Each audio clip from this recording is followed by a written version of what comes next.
Perfect. Thanks, Julia. Hi, Lindsay. Hi, Lynn. Appreciate you joining.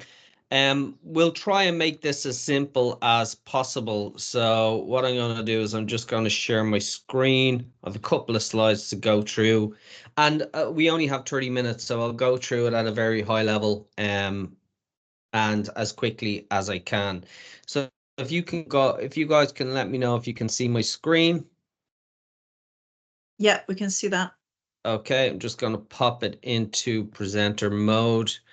So, Kaligo, and if you have any questions during this, just absolutely let me know. I'm happy to answer any questions. Kaligo, we say write the story, shape the future.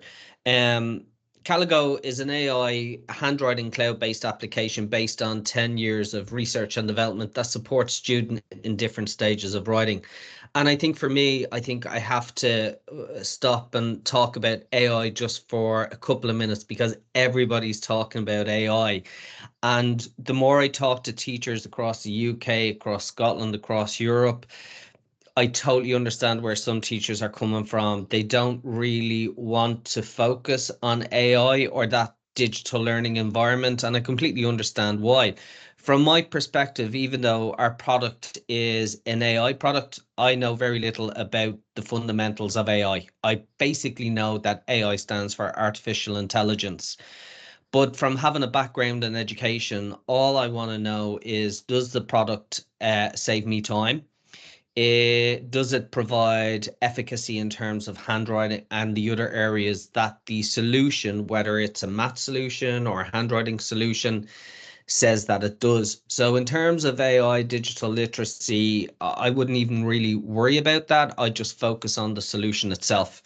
When we talk about it being inclusive and personalized, that is where the AI technology really kicks in. But we don't need to know about how it works. I mean, we can go into detail for sure, and there are teachers that love the elements of AI. But again, from my perspective, it's about the outcomes and the learning skills that a student is going to gain from using something like Caligo.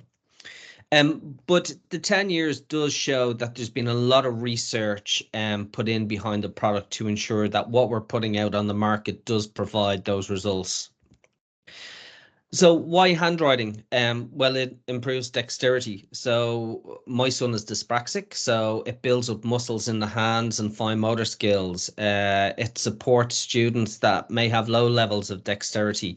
And as we build up that dexterity level, there is an association with executive function, which include mental skills of memory and self-control, which, as you will see as we go through this in terms of language literacy, the importance and the significance of handwriting in that area and on other disciplines. It improves focus and memory. When you write, scientists will say there's an increased chance of information being transferred to your long-term memory. And I wish my kids would use this because I know sometimes their memory is shocking. So anything we can do to support the transference of information into students' brains, I think is a positive one. The only thing we need AI to do now is get the kids to bed early. Um, Promotes creativity. I think this is self-explanatory. When a child is writing, we want them to be able to fully express their creative side and their passion for writing. Engages Phil, critical. sorry, can I just Yes. interrupt you for a second? I'm wondering Yep. if you're sharing the right screen, because we can see your presenter notes at the same time. So I wonder if it's Okay, just let me change, use the slideshow. there. That's better. Is Yeah. that better? Engages critical thinking. Definitely this is a massive one. It's part of the cognition that we're looking for in terms of engagement. When you think about critical thinking and you think about handwriting, there is the storage of information and the retrieval of information. So you're using that analysis, you're using the retrieval, and you're also using evaluation. Engages cognition. Obviously, that includes the thinking skills, dexterity, and the memory piece. And it also boosts reading and letter recognition. Reading and letter recognition uses the same brain system as handwriting. So there's a link there between handwriting and reading outcomes. I think one of the most important points here is probably writing and reading are reciprocal, so provides those strong outcomes. And we talk about that in terms of where Kaligo is going. So reading support, how does writing support reading? Well, as I said, it's reciprocal. And when you start to write, as opposed to starting to read, you have to think further. So when you're thinking and you're making that deeper brain connection, you have to think about the use of grammar, sentence construction. You also have to think about spelling. You have to think about your phonological awareness, your sounds, your graphemes, your phonemes, and your comprehension. What will I write in a sentence? Are there other words that I could use that would make more sense? What it results in is faster and easier recall for when students are looking to retrieve those patterns of reading. One thing that I will show now very quickly is Kaligo handwriting sample sessions. And this is from term 1 to term 3, just highlighting a little bit of the efficacy results that we're seeing from the use of Kaligo. When I talk about language literacy, there are 4 areas. There's reading, writing, listening, and speaking. And Kaligo has embedded in its program spelling. There is grammar. There is many different features, including precursive, cursive. I can learn to trace. And Steve will show you that at a higher level to kind of get an idea of what's available in terms of what you can do in the classroom. But what you will see here is some efficacy results. In this one, you're seeing more preposition in terms of its grammar, and you're seeing the use of more language and better writing formation and structure. On the left-hand side, you're seeing precursive, and on the right-hand side, you're seeing more cursive writing. Again, this one is a good example. Legibility is difficult to read, but on the right-hand side after term 3, you can make out nearly every word, and you can see the proficiency level in spelling really starting to come up there. It's the same with this one. There is more structure in the writing. The formation and the shape and the direction of the writing is more proficient than it is in the term 1, and that's obviously something that corrects. So that will personalize for each student in terms of their difficulty levels that is set.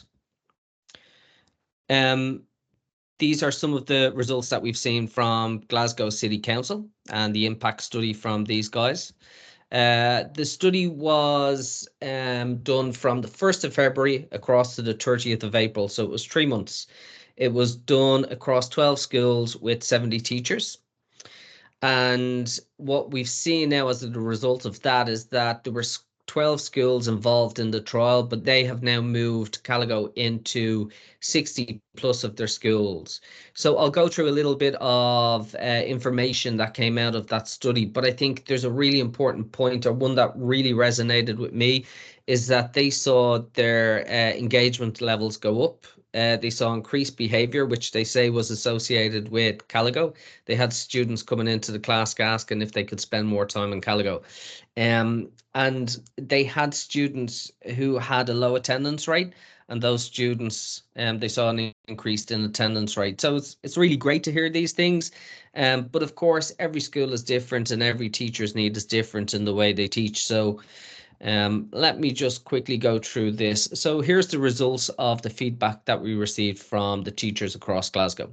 A couple of comments here. Considerably helped the children with their handwriting. It gave the ability for children to receive meaningful instant feedback, massive time saver, confidence builder. It's an engagement and useful tool to motivate and build confidence in literacy with young readers or learners. It had a great impact on the handwriting skill. What else? My class love Kaligo. They are now far more confident with their handwriting, and this as a result increased their attainment in writing. So you've got that whole writing fluency element in there, which can be assessed. Kaligo was used in classes of all levels. So Kaligo is designed from the age of 3 right up to secondary level. In this instance, it was used in early learning to P7, and they had 2 classes from secondary, which were SEN. Students use Kaligo between 10 to 30 minutes a day, and most of the teachers use Kaligo with full class, and they mostly use it for spelling and grammar, and then writing also. The breakdown of how they use it on a daily basis, 70% use it for full class, 20% use it across carousel groups. How long on average do the pupils use the app? It's totally dependent on yourself and where you want to use it. I think the more you see what's in Kaligo, the more benefit you will gain from using Kaligo as well. That is, so the result here was that 56% were using it for 10 to 20 minutes, with an additional 33% on 20 to 30 minutes. 6% used it for 30 to 40 minutes. And the other slide, or the other pie chart on the right hand side, shows how it was broken down. So spelling and grammar, identifying shapes, pre-writing skills, etc., etc. That's just information about how well it was liked by students in terms of their experience and how easy it was to use. And then the overall student experience was 3.9 out of 5, which was great feedback. We had no low scores, so we had asked them to give feedback on pupil engagement and handwriting, pupil handwriting skills, and behavior. We can share this with you guys as well, so you can have a little bit more time to have a look at this, to see whether it's something you would like to trial. So how long did it take the children to get used to setting up and understanding the app? Some are 3 weeks, 2 weeks, 12%, but 75% had mentioned that it was within the first week. And I suppose that's where we come in. There is a lot of resource that we can provide to you guys. So we produce videos that is done in 2 to 3 minutes. We can do one-to-one 15-minute sessions, and there is self-directed videos. So once you access your trial, you'll be provided with a self-direction tool of how you set up your classrooms, how you set up your schools. It's very easy to use, but at any stage, if you're having any difficulty during the trial, then just let us know and we can support. The final results from the teachers was that they liked working with Kaligo. They helped them identify individual student needs and overall having a clearer view of class progression, and that's something that Steve will show you now in a minute. Overall teacher experience 3.8%. I mean, from my perspective, this is where I suppose the power of AI comes into play in allowing it to be autonomous for the classroom, and again, just saving you guys time. That's just so a tool for students and teachers. There is 2 versions of Kaligo. So there's one version for the teacher, which is web-based, and that's your administration section. It allows you to select a choice of handwriting styles. If you have any students in your class that are have any learning difficulties, there is SEN features. So if somebody is dyslexic, you can change the background. You can do a whole load of range of functions. There's also a curriculum content library in there and your dashboard, so that your school and yourself can monitor the progress and how to analyze the skills.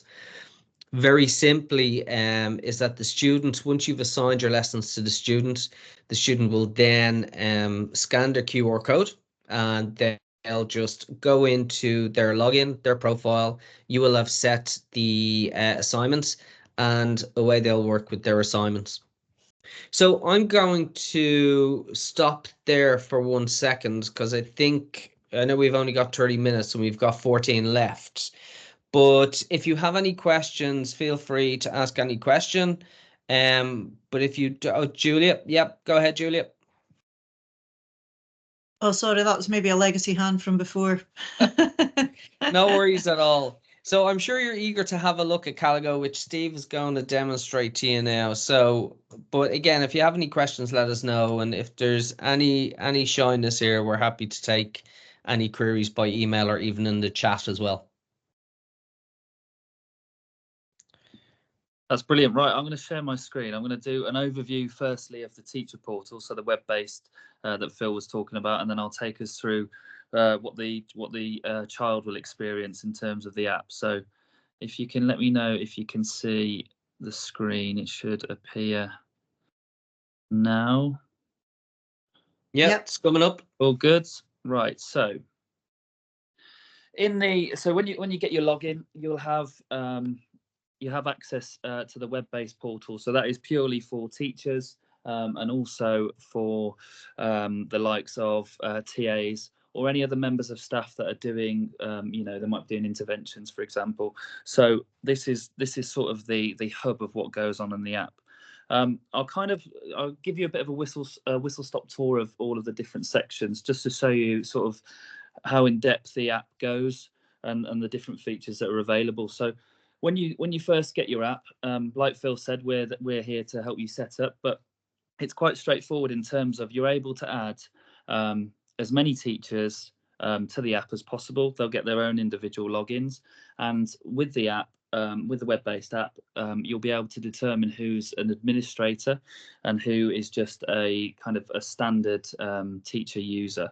That's great because you can have multiple people as an admin, which allows sort of you can get together collaboratively and decide on how you want your handwriting policy to fit this app. Each teacher will then be able to set up their own class and then has complete control over the children within that class. So as you can see there, we've got a range of teachers set up on this account.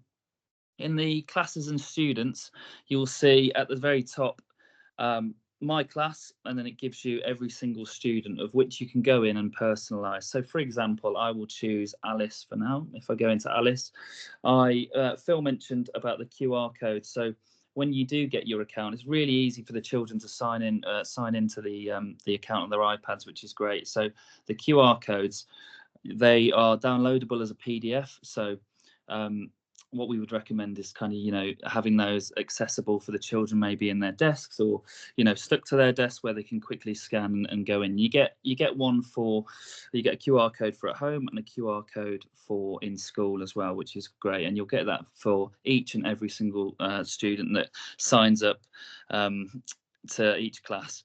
So in there, it enables you, as Phil said, the AI technology is fantastic. It's very new, but very fantastic. It allows you to determine which hand the child is going to be writing with, whether they write with their left or right. And also, you're able to set, varied tasks for each individual student, which I'll go into a little bit later. What's really great about this side of the app is the fact that it lets you choose your letter choices. Now, it allows you to do this for, can you see the drop-down menu? My capital choices, my lowercase choices, my cursive choices, and my number choices. So for each category, it allows you to go through and choose whichever letter or number fits your school handwriting policy. So for example, if I go to the letter, let's choose the letter F. Fairly straightforward there. As you can see on the right hand side, the letter F has got a tick where it says main template. Now that is kind of what we are saying that our school on this account is using for that letter. What's really, really good about it though is if we want to be if the handwriting policy is a bit more lenient, or we actually want children to be sort of have sort of margin for, not for error, but to be able to write the letter F in a different way, you can then have a supported template, which is the one on the left, which allows them both to be used within the app. Now, if I go into cursive, obviously the letter F, you've got a varied amount of choices there. So for each letter, it allows you to go in, choose exactly which one that you would like the children to use, and then keep those selected. What's great as well is only the administrators are able to change that. So when you set those admins up at the start, it's only them that can go in and change it. So it should then be consistent throughout all the year groups across the school. So like I said, 4 categories there. You can go through, you can choose exactly how you want your handwriting policy to fit the app, and that's good. And then so classes and students, once you've set up your class, like I said, and like Phil said, we can help you go through and do that. You can then move on to assigning lessons.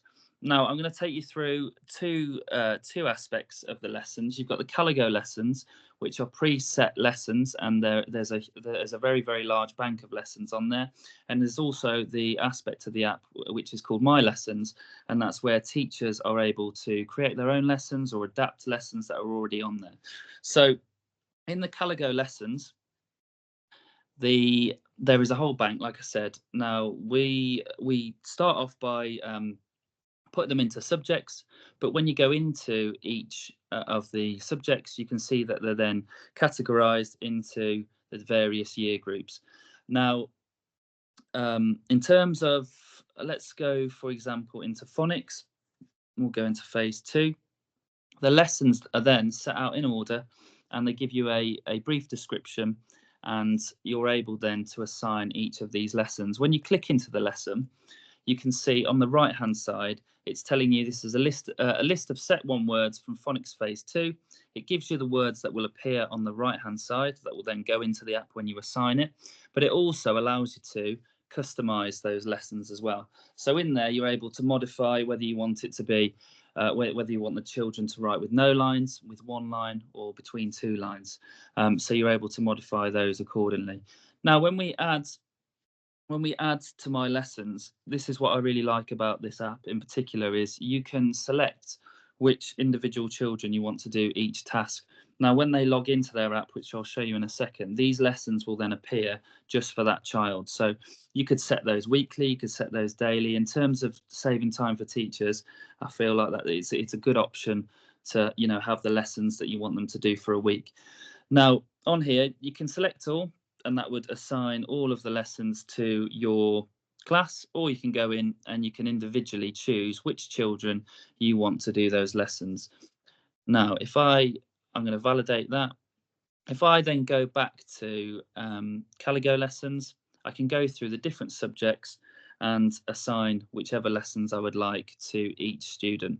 Now, in My Lessons, this is where, I guess, for teachers, the creativity side is really good with this part of the app, because you can create your own lessons. So this is perfect for if you're doing certain topics. So for example, in history, if you were doing Egyptians, you might want to concentrate on focus words like pyramid, etc. And you can put those in and create your own lessons. So for example, if I put keywords, I can assign the date that I want this lesson made. I can then go in and say which key stage it's going to be for. So if I say it was for let's do for key stage 2, and I'm going to choose year 3. And then I can type in my lesson objective and my keywords. So just for now, I'm just going to put keywords, and I'm just going to add this as a lesson. Now in here, the great side of this is, the great part of this is, sorry, you can create exercises, so you can concentrate on the pre-handwriting and drawing, the writing, or specifically you can go down the SPAG level, depending on where your children are at that moment in time. So I've just clicked into the writing. You can see now that I can then set one of these tasks or multiple of these tasks with that lesson objective. So those keywords that the children need to use are then going to be able to access these through these exercises. So the My Lessons section will generate a bank of lessons that the teachers have made. Now, the beauty of this is, in those lessons will then stay on this system, and all the other teachers will be able to access those lessons. Now, again, depending on who's an admin, depends on who can then edit those. But generally, sorry, I'll get my words out. Generally, the different lessons are then you're able to then use them to share with other teachers. So, for example, if you're in a 2-form school and you've got 2 year 2 classes, during planning time, one year 2 teacher can create the lessons, but both will be able to use them. Again, the lessons, once the child's completed them, they stay on the system. They then go into a bank of archive lessons that you're then able to use time and time again. So in terms of Kaligo lessons, there's a very, very large bank, and My Lessons, there are lots of lessons in there, template wise, and also the ability to make your own. The great thing about this app as well is that you're able to see how each child is performing. Now, it's brilliant. This is for tracking sort of performance management for the children. You can go into each individual child, which I'll show you now, and you can also see how different classes are doing and how different year groups are comparing. So if I click into Alice again, I can see that for certain, let's have a look at, I tell you what I'm going to do. I'm going to go to Elisa. Here we go.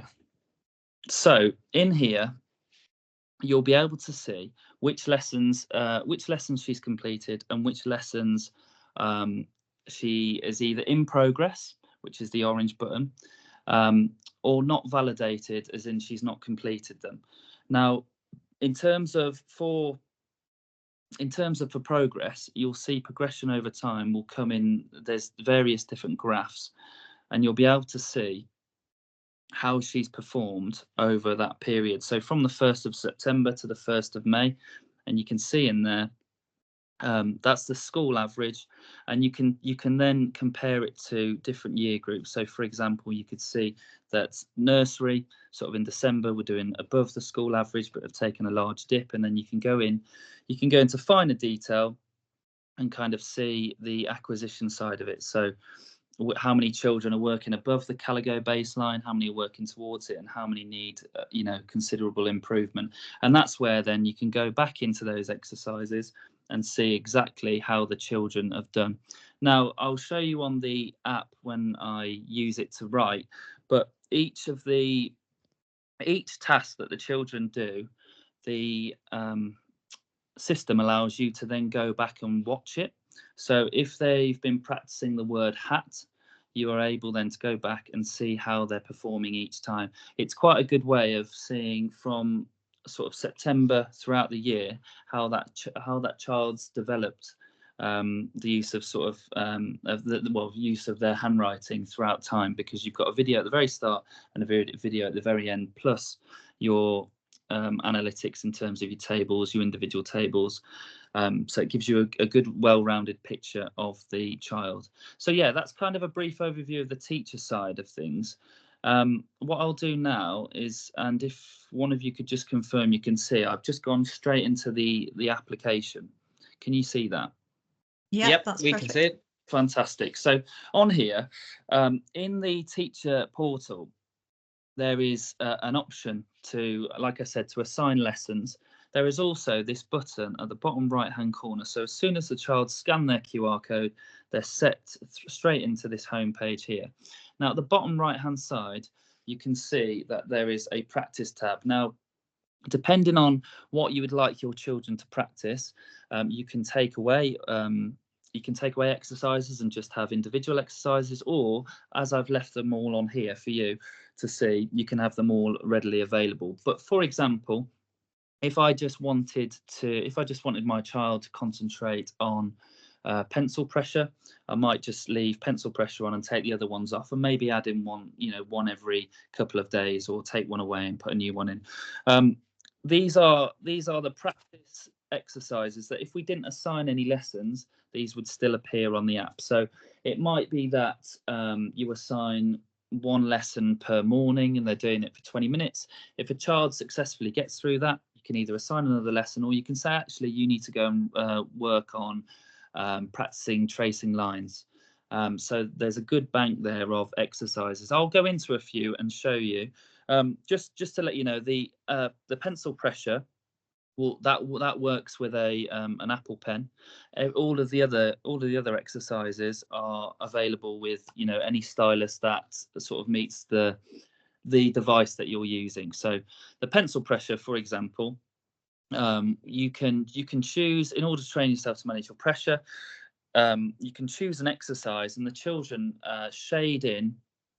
Can you see at the bottom it says about an active stylus would require an Apple Pencil? The children can shade in, for example, the apple, and it will tell them using colour indicators whether they're pressing down too hard, too lightly, and will give them an opportunity to go back and correct themselves. In the practice tracing lines, for example, you can choose which lines that they want to practice tracing. And you'll see on the left-hand side, it will tell them what to do. It also gives them an instruction, and then we're able to draw a line and it will give you can you see the horseshoe on the bottom left? It will give the child an indication of how successful they've been. So the better that they do in terms of the line. You can see mine's quite dodgy there, so I do apologize, but you can see they get instant feedback, which I think is really important for children. If they aren't successful, the shoe, which I will show you, I'm going to just do it like this. You can see the shoe goes a red color. Now, if I get it ever so slightly wrong, it goes orange. Now, what's brilliant about this app is it recognizes what the children, which exercises the children are doing well and which they need more practice. So later on, the app will register the red and the orange and will enable the child to then have a second go at it to keep practicing until they're successful. So depending on how well they do within that exercise depends on how the app then gets them to move forward. But like I said, lots of exercises in terms of being able to sort things, being able to write. The practice section is full of very fine motor skills, for example, which again really important in terms of handwriting. It will give them warm-ups, exercises to do, which will then help further down the line with their writing. These are exercises that you could do at the start, as a warm-up for handwriting sessions, or it could be that actually that there's individual children in your class that need that extra practice. So I'll go back again. I could spend hours on this, and I'm more than willing to, but all of those exercises, like I said, they are readily available. Teachers don't need to do anything other than to ensure that all the children have got them assigned, and they're a great way of practicing those skills. Now, down the left-hand side, you can see it says history, it says phonics, it says parts of a plant. These are the lessons that you're then assigning to your students. So you can see I've just clicked parts of a plant. If I go into lesson 2, hopefully you could hear that as well. It's asking the child to follow the models and to write the letters. Again, it shows you the green indicator. It shows the child exactly where that needs to start. So if I was to do it really badly, let's have a look.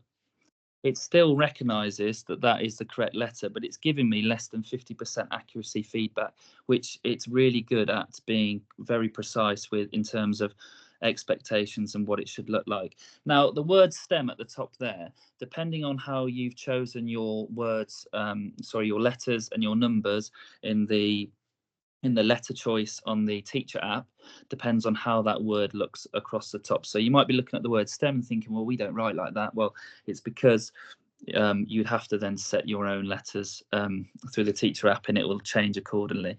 But yeah, that's all of the lessons down there. Once the lessons are complete, that will go through to the teacher app to say whether they've been completed, partially completed, etc. And then once they are done, they will remain there until you obviously put on your new lessons and assign new tasks. So yeah, as an overall, I think that's kind of a whistle-stop tour. And if you've got any questions, yeah, feel free to ask. Yeah, Steve, I'll just let you know that the voice command didn't work. It's probably only because of the way we've set it up, but the voice command actually gives the child the instruction as well. And just on the AI analysis, the AI analyzes each letter individually, so according to a defined process, and that's based on 5 characteristics. So it's based on the shape of the letter, the order of the stroke, the direction in which the student has written, and also the position of the letter within the lines and the pencil lift. So that's the feedback breakdown on Kaligo AI for handwriting. And So, when you I mean, click on the obviously, little, sorry, I was just going to add to that as well, Phil, that when the child can click on the little question mark, and then it will play back. It'll play back what they've done, and it'll point out what they've done wrong, so then they can try it again and see if they can improve on it. So it shows them what they need to do in order to improve, so they're not just left wondering, well, why have I only got a little bit of orange here when I think I did a really good job? And then as a teacher, you can go back into it as well and play back each of those videos as well if you want to. So if you see some reds in there, you can play those back to see where they've gone wrong, and you might want to give that child an extra little bit of input. Exactly. Yeah, I was just going to share that piece as well. So thanks, Julia, for the Sorry. reminder. Yeah. No. It's great. I think what's interesting is that when you look at Kaligo, it has the ability to support spelling, grammar. There is a new scope and sequence for a new grammar product that's going to come out and is going to be embedded into Kaligo. And phonics also there's going to be a 2-year scaffolded phonics program that's going to be launching between August and September as well, which I think will further enhance and autonomize the support for the teacher in the classroom. But we're working on things like, select the noun within the sentence. We also want to focus on reading comprehension. There's so much that we want to do and so much that's on the product roadmap that it's great now, but from my perspective, in terms of what it can do in the classroom from an assessment perspective, in terms of math, literacy, spelling, grammar, I do think we're at the very start of our journey, but the results that we see now in terms of handwriting and reading output is really fantastic. And the impact trials are grading showing that as well. So, I mean, as I say, like, this is just the first view of what Kaligo can do. It's very short in terms of what we're showing. I don't know, Lindsay, if you have any questions. Perhaps not, that's fine. Something you might need to take away and have a look at in more detail. But if you do have any questions, feel free to let us know. No, that's great, Phil. I didn't have a lot of information about it other than I'd heard sort of good things about it. So it was good to get that kind of whistle-stop tour, so that now I can go on and investigate further. Did you mention there was a trial available? Yeah. If you log on to Kaligo and you click on register for trial, it will send you your credentials based on your email. And you can just simply log on there, and if you want to do it yourself, you can, or if you want to assign some teachers some login credentials, you can. If you have any problems at all, just drop us a quick email and we'll set it up for you. Fantastic. Yeah, we'll do that. Cool. And I'll send on the protocol for Aberdeenshire, because we have to pseudonymize our learners. So I'll send that on to you as well, so that you know exactly how you can set up your pupils and see how you get on with the trial. I think it would be a good idea to give that a wee shot just before the end of term and see how you go, and see if that's something that you want to look into further. I don't think I've got any pencils that I can lend you just now, Lindsay. I will have a little look, because if that's something that you want to do, it might, that would be helpful for your child just now. We're hoping that we have more pencils after the holidays if we've got any new schools who do want to carry it on, because we've got some schools who aren't able to carry it on for next session. So we'll be getting pencils back from them that we can then loan out if you decide to take out a subscription. But give us a shout if there's anything that you need, or if any other questions come up, and we can help you out with that. Fantastic. Thank you very much. No worries. Thanks for coming along. Thanks a million. And if we can help in any way, let us know. As I say, Lindsay, there's a lot in there. Like, you can record an instruction plan if you want.